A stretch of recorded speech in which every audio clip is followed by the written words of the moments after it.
Good evening, good evening, good evening. Another week of a better you lifestyle. And I'm your host, Willie A. Price of Willie A. Price Speaks. And tonight is our third week of Better You Lifestyle. And we talk financially you. But before we kick off tonight's show, I don't know, unless you've been under a rock, you probably know what's been going on in the Western New York, Buffalo, New York area, Niagara Falls area, but in Buffalo, the city of Buffalo, where I am originally from. I live in Niagara Falls right now, but I'm from Buffalo. And at this time, I would like to take just a brief moment of silence for the families and the tragedy that took place on Saturday at the Tops Market on Jefferson Avenue. So I'm just going to take a brief moment for that.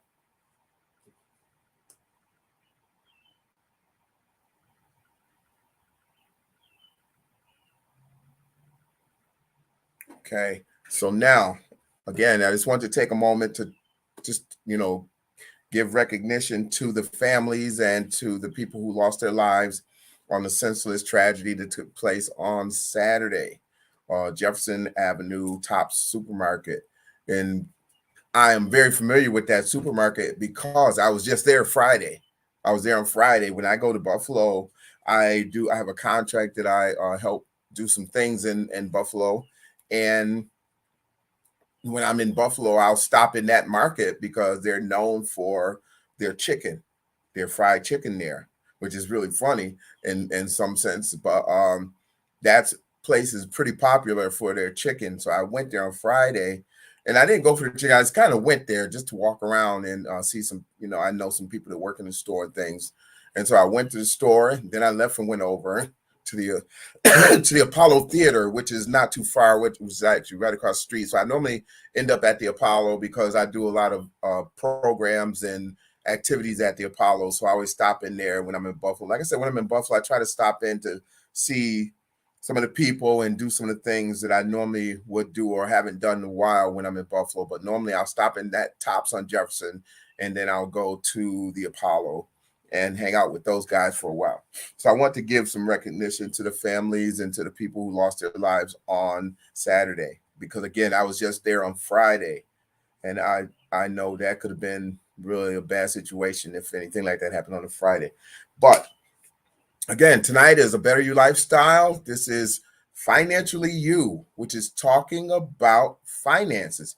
And so, just for those people who are new to the show, every week we talk on a different subject. The first week is Understanding Your You, which is all about understanding who you are and what your specialized skills and abilities are, and how to use those to become successful in life, and how to use those to create different streams of income or whatever it is to help a better lifestyle for you in the things that you do and the things that you're preparing for in your life.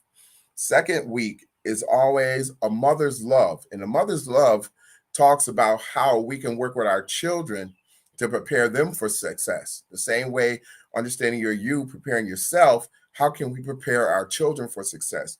A lot of times we don't think about that until they get older, but you should be working on that even before they come out the womb, if possible, working on a goal and a plan to help your children to be as prepared for success and living a successful life as much as possible. So that's our second week. Our third week is Financially You, which is where we are tonight. Financially You is all about how to deal with various finances. And I'm going to talk about something tonight pertaining to the situation that happened yesterday in Jefferson Avenue in Buffalo. So, Financially You is all about how to deal with different finances, how to generate wealth, how to make your money work for you and for your family. And then on our fourth week is Making Your House Your Home. Excuse me. And Making Your House Your Home is all about real estate, how to buy a home, sell a home, maintain a home, rent a home, property management, different businesses. Everything is basically built on real estate. But the goal is to help you as a first time home buyer or a person interested in buying real estate or investing, how to get started on that trail to doing that. So that is what Making Your House Your Home is all about. So that's the show in a nutshell. We come on every Sunday at 8 o'clock. If I don't come on, I'll show some type of a video or repeat video of something on that topic that we're on that week, for the audience to review, or just to catch up on something that they may have missed. But tonight I want to talk about life after death. I want to talk about life after death. Yesterday made me think about how many people are prepared or preparing their families in case they're not here anymore. If they've died, or for whatever reason, emergency happens, or emergency situation happens, or there's a sudden death in the family for whatever reason, life after death. How many people are prepared and have been prepared, and what are they doing to prepare, not only for themselves, but for their families after they're gone? Think about that. Are you ready? Is your family ready? Are your affairs in order? There are so many people, and think about it. We had 10 people that lost their lives yesterday. They didn't know they were going to lose their lives yesterday, but were they prepared just in case they did? Do they have their affairs in order? Did they have a will? Did they have an estate planning set up for them? Did they have insurance? Did they have funeral arrangements set up for them? A contract with the funeral home? Were they prepared? Life after death. This is something that we need to think about, especially as we get older. And it's funny, I talk about this. I used to talk about this. Well, I don't talk about it now, but I used to talk about it when I was younger, because I remember hearing about life insurance. And I never knew what life insurance was, because nobody that I was around had life insurance. Nobody talked about life insurance and that you need to get life insurance. And so as a result of that, one day I was learning about life insurance, and I asked my mother if she had life insurance. And she looked at me. She gave me the wildest look. Like, why are you asking me that? And I said, well, because I'm learning about life insurance and that people should have life insurance. And I was wondering, do you have life insurance? And she got upset. She said, don't worry about it if I got life insurance. And I said, what do you mean, don't worry if you got life insurance? And I don't think she had it, to be honest with you. I still don't know if she has it today, because she wouldn't tell me. But what I found, and what I've learned from listening to people, is that especially in minorities, especially Black communities, I'm going to say Black communities because that's what I'm dealing with. And that's the kind of things I learn about. In the Black community, we will get a car, we'll get a house, we'll get clothes, we'll get jewelry, we'll get all kinds of things that will benefit us. We'll get things that we think we want and things we need. Not even, sometimes we don't even get the things we need. We get a lot of things we want. But we won't get life insurance, or things, or make funeral arrangements, or prepare a will, or a living will, or things like that will help prepare our families for their lives after our death. Think about that. A lot of us don't do that. And I found that the reason why, and it's funny, because my mother, when I asked her that question, what it was, she thought that if I knew that she had life insurance, then I might try to kill her. She thought that I might try to kill her and get the insurance. So she didn't want to tell me that she had, or didn't have, or whatever the case may be, that she had life insurance. And I don't know why she thought that would be the case, but I discovered that's what she was thinking. Like I said, I still don't know if she has insurance. She never told me, and she won't tell me, because I stopped asking. Because then the thing is, the more you ask them, the more they think that you're trying to find out so you can kill them. So it's crazy that people think that way, especially in Black communities. And like I said, I didn't think about it at the time, but then I started to hear it more and more from other people, that they didn't want to talk about life insurance, or if they had insurance, and don't worry about how much insurance I have, because I'm not leaving it to you, or you're not going to get it, or you think you're going to get it. I mean, it was really, really, really strange to hear the mindset of how people thought about life insurance, and making sure that they had a will, and making sure that they had arrangements with the funeral home, and making sure that everything was in place. So this way, if they passed away, they could not only prepare for their funeral and everything else, but have something left for their family to remember them by, maybe in the funds of some of the benefits of the life insurance being left for the family. Something like that. And if you if you really, really, really, you always hear people talking about, if you want to be like the wealthy, you want to be like the wealthy, and they're talking about this life insurance, whole life and everything, and how to use your life insurance and things like that. But the thing is, those people who are talking about using that life insurance, whole life and universal life and all those kind of things for the benefit of becoming like the wealthy, they're not doing it to prepare to leave something for their family. They're doing it again because it's something that they think that they can get out of it. There's some benefit to them. They're not getting that life insurance in the thought of, well, if something happens to me, I can leave this for my family. They're getting this life insurance because people say, oh, and you can borrow against it. And then if as you pay it back, or if you don't pay it back, whatever is deducted from it will come off of your life benefits. They're not thinking, no, of your death benefits rather, but they're not thinking, no, that benefit is going to their family. They're not really thinking about that. They're thinking about the fact that someone told them, almost like a get rich quick scheme. You can get rich if you invest in this in life insurance, and then you can build it up and it pays you interest. And all it is telling them what it's going to do for them. And that's why you have people getting this life insurance now. But they're not doing it in preparation for life after death and leaving something for their families.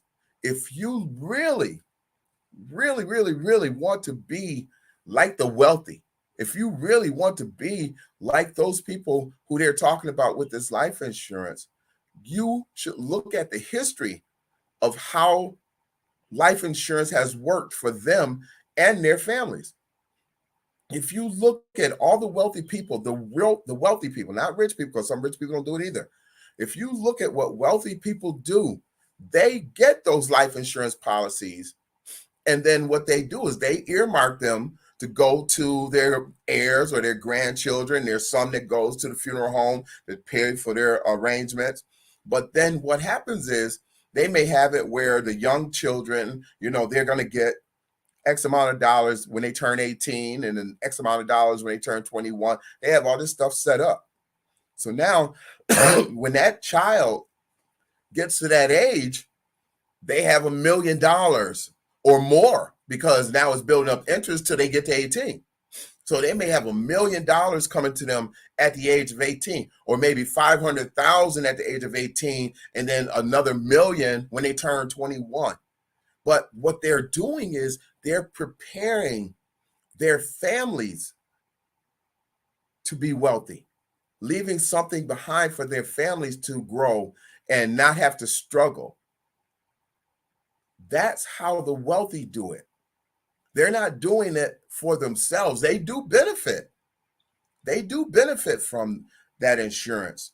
But the insurance is to make sure that their children and their grandchildren and even their great grandchildren and so forth and so on are left well off, left with a better life than what they may have had, or just as good a life as what they had, or continue to live the life that they were living when you were alive. That is the benefit of that whole life insurance or universal life or all those different policies you hear about. That's how the wealthy used it. And like I said, I thought about the people who passed away yesterday, and like I said, condolences to the family. But it makes me wonder, because you see it all the time, especially in the Black community, that our people don't have life insurance. We don't get it for our kids. And you can get a basic term life for your kids, or even get a small whole life for your kids. And that whole life policy, may only be $10 a month, or especially as a child, you may only be paying $5 or $10 a month for that child's life insurance policy. Okay. And you may wait, you may not get it right away. You may wait until they're 5 or 10 years old and get the life insurance policy. So that way they're covered in case something happens to that child. So again, and the thing is, you say, well, I'm not going to do that because then that's like wishing something happens to my child. No, nobody ever wishes that something bad happens to their child. But if something does happen to that child, you have insurance that you can pay for whatever needs to be done to address that situation. If that child passed away, you have funds in that policy to cover their funeral. It really bothers me when you see people selling T-shirts to pay for a child's funeral, but really puzzles me when you see people selling T-shirts and asking for donations and GoFundMe pages and all these kind of things for funeral arrangements and to take care of the family of an adult, of a grown person who's been walking around here, and they may be, living the best life, the best cars, the best apartments, the best of everything. And you look at them saying, wow, they're really doing well. They're doing this, they're doing that. And then they pass away and they have no arrangements. They have no life insurance. They have no funeral arrangements. They have nothing in place to help ease the stress of their family, on their families, if they passed away. We have to do better. We have to start preparing. I tell you, this show, A Better You Lifestyle, physical, personal, and financial development. But it's also about teaching you how to prepare to live a good life, and how to not only live a good life for yourself, but be able to pass a good life or a better life onto your family. You can't do that if you pass away and don't have insurance and don't have funeral arrangements, don't have a will. So now everybody's fighting over your estate and your car, and they're fighting over your house. And I remember when my grandfather passed away, and he had a will, he had insurance. He had a will, he had insurance, but people didn't want to abide by it. People didn't want to abide by his will and his insurance, because that's something that I see. And that's not black or white. That's how people are. People did not want to abide by his will. People didn't want to abide by the wishes that he stated before he passed away. This is what I want, and this should go to this person. This is what I want to go to that person. Everybody sat there, okay.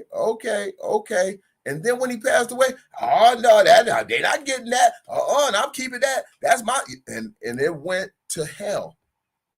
It went to hell. There were certain things he said, don't do. As a matter of fact, don't do this, because this is going to become very valuable. So don't ever get rid of that. Just hold on to it. Soon as he passed away, oh, we getting rid of that, because I want to go use the proceeds to do something with it. We have to we have to do better. We have to do better. And I look at that situation, and I think about that situation. I try not to think about that situation, because, like I said, if we would have listened to my grandfather when he said, don't do that, we will probably be very wealthy today. We will probably be very, very wealthy today. But we're not, because you saw people that saw a few dollar signs and started to imagine the things that they could do with a few dollars. And it doesn't benefit like that. But still, like I said, he left a will, he left insurance, all the things that he knew that he needed to do. He had his funeral set up so that way all the arrangements were waiting. And same thing he did for my grandmother at the time, my step grandmother, and I call her my grandmother. And he did the same thing for her. He had her arrangements set up, and I don't know if she had insurance. If she did, it was left to him because he was still, nobody else got anything on that. But for himself, he had it set up. We have to do those things. We have to prepare ourselves and our family in case of emergencies, in case of something unexpected happens and something happens to us and we're not here anymore. We should want our families to have a better life or the same life, if not better, than what they had when we were here. If we're taking care of that family, we provide for that family, we're doing things with that family, we shouldn't want them to now suffer because we're gone. We should want them to be able to continue to do the things that they were doing when I was here or when we were here. So that way they're living that better life, which I told you to show, a better you lifestyle, which is they're living a better life or the same life that they were living when you were here. We have to do better, people. We have to start looking at when our children are young, we have to set up some type of insurance for them. Like I said, 5 years old, 5 years old or 10 years old, start setting up some type of a life insurance or something to that effect for that child. Life insurance, I'd say, would be better, especially like I said, a whole life or something like that that pays interest on the payments. And then for yourself, you need to have that whole life policy set up or universal life, whatever it's called. I get them mixed up. So the whole life or term life is the other one. So whole life policy, and it covers you for your whole life, and you're paying a certain amount, but as you get older, the payments increase a little bit. But what people are doing is they're finding certain policies that they can invest in and put their money into and then borrow against that. That's fine and dandy, but you do want to still have insurance, and you want to be able to leave that and designate that to your heirs, to your grandchildren, your daughter, your sons, and great grandchildren, however you want to set it up. But you want to leave something for them. And then you want to have something set up for the funeral home to be designated to them.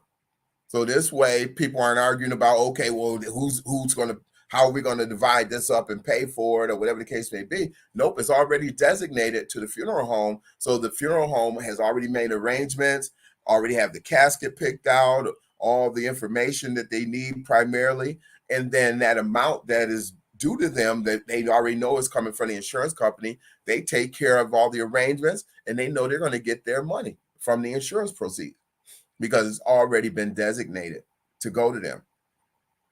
These are the things we need to prepare ourselves for. And I know we don't like talking about death and afraid that if we talk about it, it's going to happen. But you know what? Eventually it is going to happen. Eventually it is going to happen. You are going to die. Nobody's going to live forever. So in preparation for that, we need to be doing more to prepare our families to have an equal life or a better life than what they had when you were here. So having insurance and leaving a little something for them, even if you just leave a little something for them so they can get through a desperate times if they need, to emergency, a situation where they have at least a little money or something left over. And I've heard people talk about, and it really, really bothers me. I've heard people talk about how I'm not leaving nothing for nobody. I'm spending all my money while I'm here. And nobody gave me nothing. I don't get it. I don't get it. Your children and your especially if it's talking about your children, whether they gave you something or not, they're your children. I don't care about aunts and uncles and everybody else. They really shouldn't have anything to do with your estate. That's not what you're there for. You're not there to take care of them. But if it's your children and your grandchildren, you should have something in place to take care of them, to make sure that they are well off or better off than they were when you were alive, something that you can leave them to remember you by, instead of a bunch of bills, instead of a house that they got to clean out and everybody fighting, trying to figure out what's the good stuff and what's the bad stuff and who's going to take it out and who's going to clean the house, especially if you didn't leave anything for them, especially if they're upset with you. Putting that will together, designating who is in charge, who should be running what, who's your executor is what it's called. Who's your executor of your estate, and who's going to be in charge of, making the arrangements and all the things that need to be done. That person is your executor. Even though the even though the funeral home may already have things, already arrangements in place, but that executor is the one that makes sure that everything goes the way it's supposed to go. That is the person. And then you may have an attorney involved, because it may be, like I said, some other things involved in the estate. The person may own a home or several homes or cars or those kind of things. And so you have those things designated in the will. I want my car to go to my son. I want my car to go to my uncle. He loved that car. I want my house to go to my granddaughter. And this way she'll have something that's free and clear that she can live in and, live to a ripe old age, or take out a mortgage and get some funds from that and still have that home to live in, and refinance the home and have some funds that she can use for that. So, I mean, these are the kind of things that we want to do to prepare our families for our life, for their lives after our death. Life after death. That's what this show is about. And I know people don't want to talk about it. People don't want to think about it. I don't want to talk about death. I don't want to think about death, especially, and we're going to use this excuse. Well, especially with what just happened yesterday, what just happened on Jefferson Avenue. I don't want to talk about death. I don't want to think about it. Why? That should make you even think about it even more. That should make you think about life and death even more. Am I prepared? Are my affairs in order? Will my family be burdened with doing a GoFundMe page or selling T-shirts? And please, if I die, when I die, please don't show your ass up to my funeral with no damn T-shirt on, with no picture of me on it. No. I'm gonna get out my casket and chase you out of there myself, because there's a few people I don't want at my funeral anyways. And I might even leave a list. See, that you can even do that when you've made arrangements. You can even leave a list of who you don't want at your funeral. So I may even leave a list of people who I don't want at my funeral, because I don't want them showing up acting like they liked me and being my friend and, oh, he was a good guy, and in the back of their minds saying they couldn't stand me, just like I couldn't stand them, or just we didn't get along, whatever the case may be. I don't want that. I don't want you showing up on my day, on my last day on earth, before they will me and put me in the ground, you showing up and perpetrating, acting like you even want to speak to me. You didn't speak to me when I was alive, but now all of a sudden I was a good guy and you show up at my funeral. I may leave a list. I think I am. I'm going to leave a list at the door for the people, somebody to be at that door, and I'm going to have a list of who is not allowed at my funeral. And y'all probably said I'm crazy as hell, but you know what? Y'all already know. Y'all already know how I am. And so I didn't bite my tongue when I was alive, and I'm not going to bite it when I make my list. So I am going to make a list. So if you already know we have issues and you don't like me, and you say you don't like me, and you tell other people you don't like me, and you tell other people don't support the things that I do and all the things that I hear that people are saying and doing about what I'm out here doing in the community, don't come to my funeral. You are not welcome. You are not welcome, and your name will be on the list. I don't even know how I got on that tangent. But anyways, we're going to talk about, again, we just want to make sure that, like I said, I could go on this forever talking about the things that we need to do. Life after death. And it's not our life. It's our family's life. It's our children's life. It's our grandchildren's life.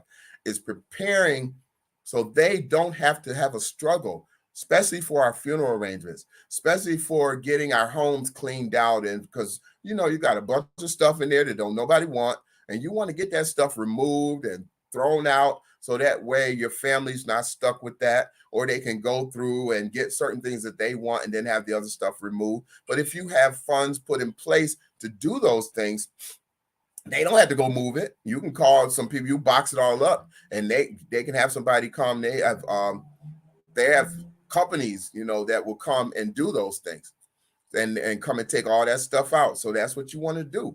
You can make any kind of arrangements that you want to make.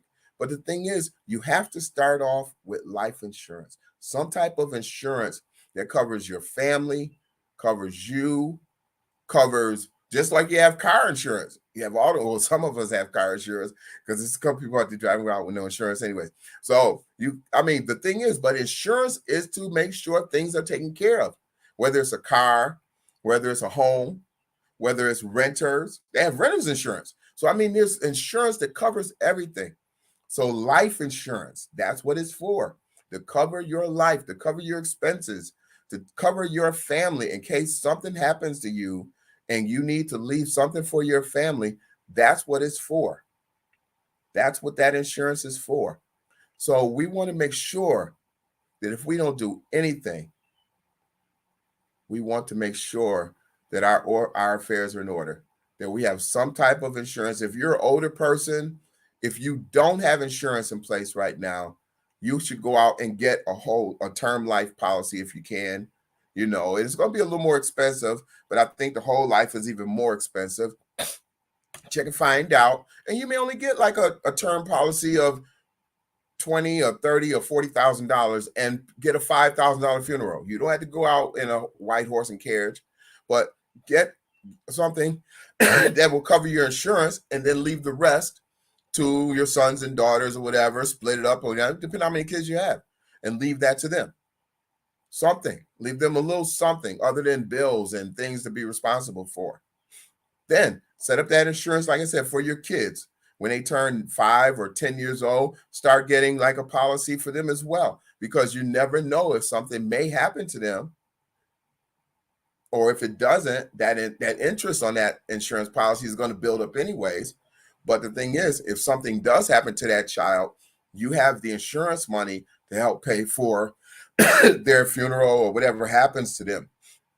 So again, then for the adults, like I said, once you've reached the age of 18, you should have some kind of insurance in place. I don't care. You know, I'm saying 18, but once you've reached 18, you graduate from high school, you know, you might even want to do it before then, especially the way things are happening to our children these days. That's why I said 10 years old, because so much is happening to our children out in these streets, and you don't know if there's going to be another situation where somebody shows up on Jefferson Avenue or in your community the same way, you know, that just happened yesterday. So you want to have some type of insurance in place to prepare your family for those things in case of emergencies. So you want to have insurance in place. And like I said, especially if you're 18 years old, you should have life insurance. If you are out there in the streets and you're doing things in the streets that you know could cost you your life, you should have life insurance. You should have life insurance. You should not be out there popping bottles and doing all this stuff and don't have life insurance in place in case something happens to you behind the life that you live, and people now have to do a t-shirt sale or GoFundMe promotion, or, you know, put a bucket in front of your casket so they can help pay for the funeral. None of that stuff should be being done. None of that stuff should be being done, especially if you're out there in those streets doing the things that you know could cost you your life. Don't leave that burden on your family.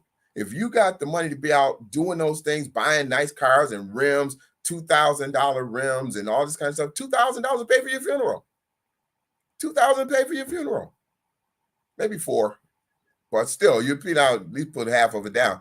But the thing is, you want to, if you're out there in those streets, you definitely need to have life insurance. And your parents need to be talking. These parents, you need to be talking to your child. If your child is out there doing these things, you need to either get some insurance on them or make them get some insurance, and you get the money from them and pay it for them. So that way you make sure that it's paid, because they're not going to be thinking about paying for it. Even if they set it up, they're not going to be thinking about paying for it. So you get the money from them and you pay it every month, or you pay it for the year.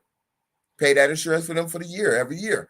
Get that money from them, and that way, if something happens to them, and heaven forbid that it does, but if it does, you are not out there selling t-shirts, selling t-shirts for your child funeral, out there going to a GoFundMe, or even doing it for yourself. I've seen grown people pass away and don't have insurance, don't have a will, don't have funeral arrangements. And as a result, their family is doing chicken dinners and selling t-shirts, and everybody showing up to the funeral with a t-shirt on. you know. And I was about to bring up another subject, but I don't want to talk about that because they got to do with me. And then people will be saying I'm get out their business. But I know some people that went to a situation, and it was a funeral, a child. As a matter of fact, it was a child that had passed away, and they were selling T-shirts to help pay for the funeral, selling T-shirts, and GoFundMe page. So now you're not only left with the loss of a child or a loss of a relative or a loss of a mother or a loss of an uncle, whatever the loss is, you're now remembering them based on the fact that you had to go raise money to bury them. You had to do T-shirts and sell chicken and like I said, take donations and do GoFundMe pages. You had to do all these things. So now that passing is, if it's not bad enough, you're not feeling sad and going through enough stress already. Now you're dealing with the stress of having to pay for that situation. And if you don't have the money, then you're really stressing. It doesn't hurt. It's not going to kill you to have insurance. And like I said, people think that if the people know, if my kids know I got insurance, they go kill me. Then you don't need to be around them kids. And the thing is, if you have insurance and you know your children think like that, then you don't designate any money to them, or you still could designate money to them, but you still do not want them to be faced with the burden. That's the whole premise of the insurance, is to make sure that you have a will. And you can also have what they call a living will. And these things, you got to talk to a financial planner or, someone who deals with these kind of things. You can have what is called a living will in case you got sick and wasn't able to respond and tell the doctors or, tell people certain things. Because what it is if you're living and you're sick and you can't handle your day-to-day life activities, that person under the living will can handle those things for you. They can go into your bank account and pay your bills. They can go and make sure things are taken care of until you get better. They can make the final decisions on certain things, regarding your health, if that's the case as well. That's what a living will is. I believe that's what the living will does. So you have a life insurance, you have a living will, you have a will, and then you have funeral arrangements. You make sure that you have funeral arrangements with your funeral director or your local funeral home, or even have it in your will, certain amount designated for your funeral, even if you don't have a funeral home, and then let your family make those arrangements. But life after death means providing a better life for your loved ones after your death, which means insurance, not having to worry about arrangements for paying for your funeral. If you pass, and that's, like I said, it's going to be sad enough as it is that you don't want your family to have to struggle at that time to take care of burying you and preparing you. And I know I need to go and get my will together. I have insurance, but I just don't have my will together, and I need to make actual funeral arrangements because I will be 60 this year. I'll be 60 this year. And it's funny, I just posted a couple of weeks ago, I was talking about how a teacher told me I would not live to be past 18. He said, I'll be dead or in jail by the time I was 18. But I will be 60 this year in July. So I know I can't live. I'm not going to live forever. So I need to make sure now that my arrangements and things are in place. So when I do pass, and I know I'm going to pass eventually, it may not be tomorrow, hopefully, but I know eventually I'm going to pass.